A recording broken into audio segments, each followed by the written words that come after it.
नमस्कार, आप देख रहे हैं राजपट टीवी और मैं हूं आपके साथ सपना ठाकुर।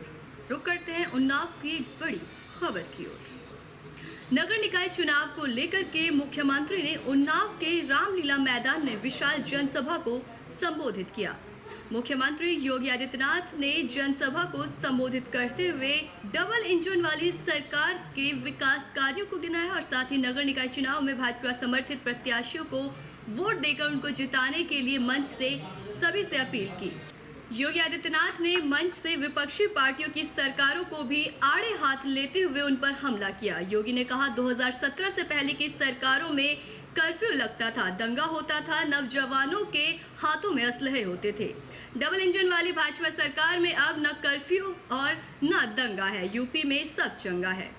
योगी आदित्यनाथ अपने निर्धारित समय पर मंच से सभी का अभिवादन करते नजर आए। सदर सीट से भाजपा समर्थित प्रत्याशी श्वेता मिश्रा के पति प्रवीण मिश्रा भानु से राजपट टीवी के उन्नाव ब्यूरो चीफ भानु सिंह चंदेल ने एक्सक्लूसिव बातचीत की है। क्या कुछ कहा है अपनी जीत को लेकर, आइए आपको भी सुनाते हैं। ऐसे तमाम बड़ी खबरों के लिए देखते रहिए राजपट टीवी, सबसे पहले भारत। नगर निकाय चुनाव को लेकर के उन्नाव जनपद सहित पूरे प्रदेश में बिगुल बच चुका है। 2 चरणों में चुनाव होने हैं। वहीं उन्नाव जनपद की मैं बात करूं तो 4 मई को मतदान होना है। उन्नाव जनपद की जो सदर नगर पालिका क्षेत्र जो सीट है चेयरमैन की अध्यक्ष की है, वहां पर लगभग 1,42,000 वोटर अपना मतदान करेगा। और सबसे बड़ी बात, इस नगर निकाय चुनाव में भारतीय जनता पार्टी ने इस तरह से मैदान उतर कर बैटिंग करना शुरू किया, इससे साफ साफ लग रहा है कि नगर निकाय का चुनाव सिर्फ सेमीफाइनल असली इसका मैच जो होने वाला 2024 में लोकसभा के देखने को मिलेगा। लेकिन अब इसी चीज लेकर के हम बात करना चाहेंगे उन्नाव जनपद सदर की जो प्रत्याशी है श्वेता मिश्रा, उनके पतिदेव जो कि प्रवीण मिश्रा भानु जी हैं, जो कि भारतीय जनता पार्टी पुराने नेता भी हैं और बड़ी गहमा गहमी के बीच में उनको जैसे ही टिकट मिला तो भारतीय जनता पार्टी के अंदर भीतर घात ही शुरू हो गया कि ऐसे व्यक्ति को टिकट कैसे मिल गया। हम इसी को लेकर बात करेंगे। भानु जी, राजपथ में आपका स्वागत है। जी भैया। उन्नाव जनपद आज मुख्यमंत्री योगी आदित्यनाथ आपके सदर क्षेत्र से कार्यक्रम संबोधित करके गए हुए हैं।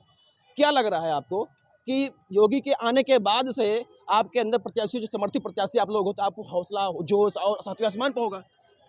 देखिए, योगी आदित्यनाथ खाली भारतीय जनता पार्टी के ही नहीं, पूरे देश की 125 करोड़ जनता के नेता हैं और जब वो कहीं जाते हैं तो उत्साह और हौसला बढ़ता ही बढ़ता है। हर व्यक्ति उनसे मिलना चाहता है, उनको देखना चाहता है, उनके वचनों को सुनना चाहता है। हम लोग राष्ट्रवादी विचारधारा के लोग हैं।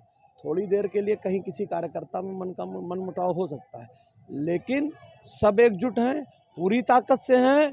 कम से कम 80% वोट लेके सारी नगर पालिका का हम लोग चुनाव जीतने वाले हैं। बिल्कुल सही बात।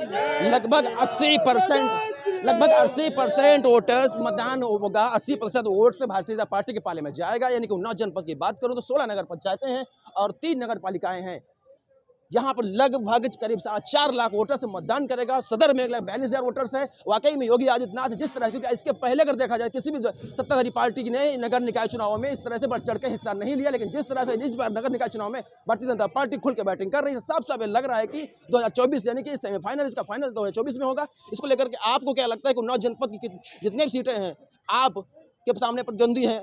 सभा से रमन पटेल की पत्नी है और एक और समाज सेवी हैं आपके बीच में ही हैं जो बहुत समाज सेवी रहे, समाज सेवा भी की है लोगों ने, सेवा नारायण सेवा विमल द्विवेदी जी जो भी टिकट के लिए डिमांड कर रहे हैं, तो वो बसपा से प्रत्याशी हैं। तो क्या लग रहा है आपकी टक्कर किससे होने वाली है? कोई टक्कर में है ही नहीं। 80% वोट लेके भारतीय जनता पार्टी जीतने वाली है। और दूसरी बात, जो आप रमन कालिया की बात कर रहे हैं तो उनकी हिस्ट्री शीट शायद आपके पास भी होगी। बिल्कुल है। 9 संगीन मुकदमे हैं उनके ऊपर। ऐसे पार्टी को ऐसे प्रत्याशी को समाजवादी पार्टी ने टिकट दिया। अरे भाई, अतीक अहमद को विधायक बनाया समाजवादी पार्टी ने। रमन पटेल की पत्नी है और एक और समाज सेवी हैं आपके बीच में ही हैं जो बहुत समाज सेवी रहे, समाज सेवा भी की है लोगों ने, सेवा नारायण सेवा विमल द्विवेदी जी जो भी टिकट के लिए डिमांड कर रहे हैं, तो वो बसपा से प्रत्याशी हैं। तो क्या लग रहा है आपकी टक्कर किससे होने वाली है? कोई टक्कर में है ही नहीं। 80% वोट लेके भारतीय जनता पार्टी जीतने वाली है। और दूसरी बात, जो आप रमन कालिया की बात कर रहे हैं तो उनकी हिस्ट्री शीट शायद आपके पास भी होगी। बिल्कुल है। 9 संगीन मुकदमे हैं उनके ऊपर। ऐसे प्रत्याशी को समाजवादी पार्टी ने टिकट दिया। अरे भाई, अतीक अहमद को विधायक बनाया समाजवादी पार्टी ने, सांसद बनाया समाजवादी पार्टी ने, आतंक का राज इलाहाबाद में फैलाया समाजवादी पार्टी ने। क्या उन्नाव को भी अतीक अहमद जैसा कोई प्रत्याशी देना चाहती है समाजवादी पार्टी? इस तरह के आरोप प्रत्यारोप तो काफ़ी लग रहे हैं। कानपुर देहात की बात कीजिए, बिकरू की, विकास दुबे गाड़ी पलट गई, अतीक अहमद हो गए, असद हो गया या अशरफ हो गए। अब उन्नाव जनपद में भी इस तरह के आरोप बीच में उठ रहे थे कि कोई अंशु गुप्ता है आपकी पार्टी में है, वो भी विकास दुबे बन रहे हैं। तो इस चर्चा में मैं बात नहीं करूंगा, ये कानून व्यवस्था का मामला है। लेकिन मेरी बात इस समय है सिर्फ राजनीति को लेकर के, हार जीत के लिए, चुनाव को लेकर के। तो आप ये पूरी तरह से आप आश्वस्त हैं कि आप यानी कि 4 मई को जो मतदान होगा 80% उन्नाव सदर की जो जनता है आपके पक्ष में वोट करेगी। बिल्कुल 80% जनता मेरे पक्ष में ही वोट करेगी। और भारतीय जनता पार्टी की राष्ट्रवादी विचारधारा से जुड़ा एक एक दो तुल्य नागरिक उन्नाव का भारतीय जनता पार्टी के कमल वाले खाने में 4 तारीख को मोहर लगाने वाला है।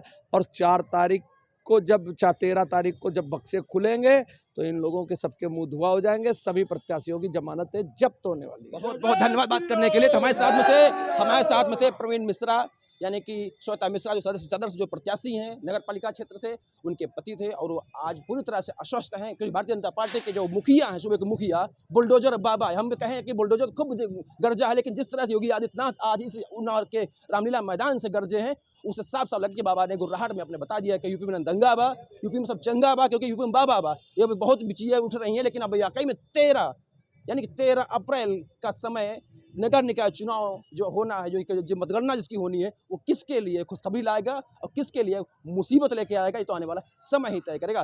राजपथ टीवी के लिए भानु सिंह चंदेल, उन्नाव।